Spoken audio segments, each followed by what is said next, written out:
consciousness is not of this planet. And so we are, in a sense, not in a sense, but quite literally, we are half extraterrestrials and half humans, and the human part is what relates us to the animals. So we're half animals and half extraterrestrials.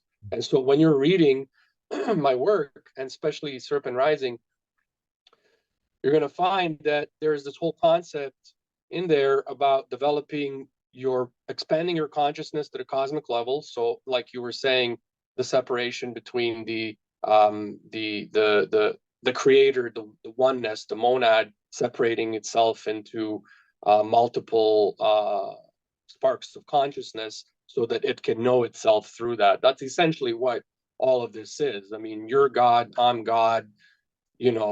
Everything around us is God, but God can't know itself in its totality, which would be the white light. And so the white light kind of interpenetrates all of existence, but it can be found inside each individual sun of a solar system. And the purpose of the sun is to give forth visible light, which will create this second reality. You have the first mind and the second mind. The first mind is the white light of the creator. And so that's very hermetic way of thinking. That's how the Hermeticists describe it. You have the first mind, which is the mind of the creator, and then you have the second mind, which is the universe itself. So you have light and darkness. So now you have the first duality.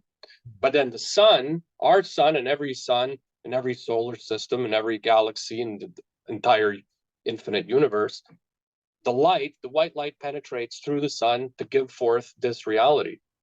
And that light gives us humans absolute sustenance, through air, which is pranic energy, and through food, because the earth gives us the food, but without that light, you wouldn't have that food. So essentially, all of life is just pranic energy. All of life is sustained by pranic energy from the sun, but everything is connected to the first mind, which is the mind of the creator. It's kind of like the law of attraction. When you become that thing, an embodiment of that thing that you want to, then you're able to attract these things into your life to make your life better, in a sense, to kind of like to bring more happiness. Because in a sense, we all want that, right? We want more happiness, and we seek it through different means. When you set your intention, then you can apply your willpower. But if when you know what you want, right, it has to be. That's why I like to say, it should be a one sentence answer. You know what I mean? Like I asked the client the other day, okay, well, what do you want? He's telling me this, he's telling me that. Like, what do you want? And I keep asking him, what do you want? What do you want? And he's not sure. But the more I kept asking him, it started coming out, started becoming concrete in his mind. Okay, this is what I want. And then we have that. Okay, so that's the baseline. So now everything you do has to be related to that thing that you want, because essentially we are co-creators. And when the way with which we co-create is having a very clear and defined intention of what we're trying to achieve. When there's any kind of, I'm not sure, this, this, that, I'm moving this way, that way, then the universe is unclear. The universe is kind of like a very, always say the universe is blind. It's blind energy, but we magnetize it, and then we attract through that magnetization with our willpower. When we really know what we want, we bring together desire and willpower, and we say, okay, I desire this, and now I'm going to will it, and I'm going to be determined and persistent to make it happen. And then every little thing you do in your life, in a sense, works towards achieving that thing. And then all of a sudden you find that, wow, I just became a much better manifester of my reality than I did before. And then you realize, well, it's because you weren't clear before. But that's okay. The part of being unclear, like I said, in this case, that would be related to you're still exploring your heart chakra, the air element, thoughts are ethereal, right? And so now you're using your willpower, which is the fire element, and you're using your emotions, which would be the desire, and also like just kind of like, I want this, I this feels good. And then you're trying to bring these things all together. And when there's a coherence happening within all these three things, all of a sudden the etheric aspect of the thoughts is no longer so etheric. It becomes very Now it's like, okay, well, this is clear. And now, and then your soul can penetrate through, because your soul is in that fire element, right? It sits all the way back. The ego is more in front, the persona is more in front, the character is more back there, but it's running the show. And all of a sudden, the soul can now assume the driver's seat, and the ego can kind of take the passenger seat or go in the back of the car. And now it's like, okay, now let's lead this car towards achieving these certain goals. So the purpose of all reality, okay, everything that you are thinking about at the moment, in all cases, it's always going to lead you to the same outcome. And that same outcome is going to be spiritual development. The purpose of life is very clear. It's very simple. It's been clear to ancients all along. Only in the past 2,000 years, it's lost itself because of the blanket of Christianity, monotheistic religions that took away our connection, our inner connection to the Creator, and made us pray to something outside of ourselves, and using the church as the medium, the middleman between yourself and God. And so now the purpose became lost in a sense, because people now start seeking material wealth, thinking that's the purpose, to rise up in status, to be more popular on social media, to show up on TV. And so people over time, and especially these younger generations, have really lost an entire sense of purpose. But if we go back thousands of years, okay, before Christianity, before religion became such a dominant force in the world, the purpose of the ancients was very simple.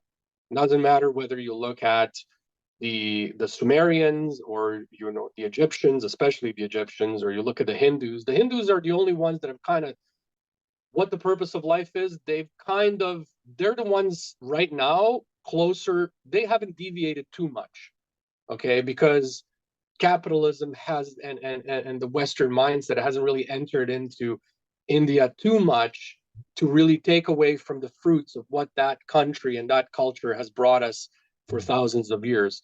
And that thing is spirituality, our connection to God, spiritual development.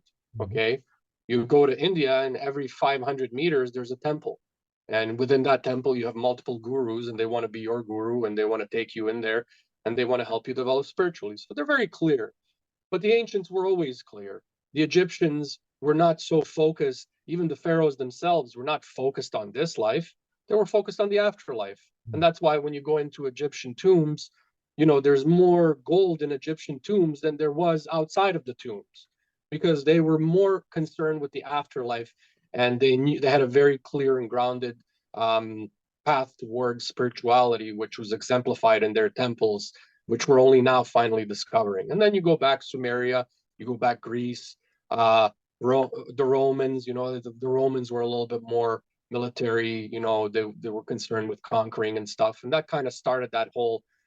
Well, essentially, Christianity is, the Roman Empire 2.0, because the Christians essentially, the Roman Empire never essentially fell. We're still living in the Roman Empire, just called Christianity, because the state transferred its power to the church in 300 AD, and the Roman Empire apparently crumbled.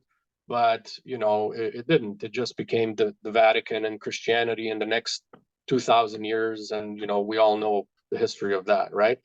So what is the point of it all? The whole point of why so many people nowadays are having these types of thoughts like you're having, that are concerned with what is the purpose? Well, the purpose is spiritual development.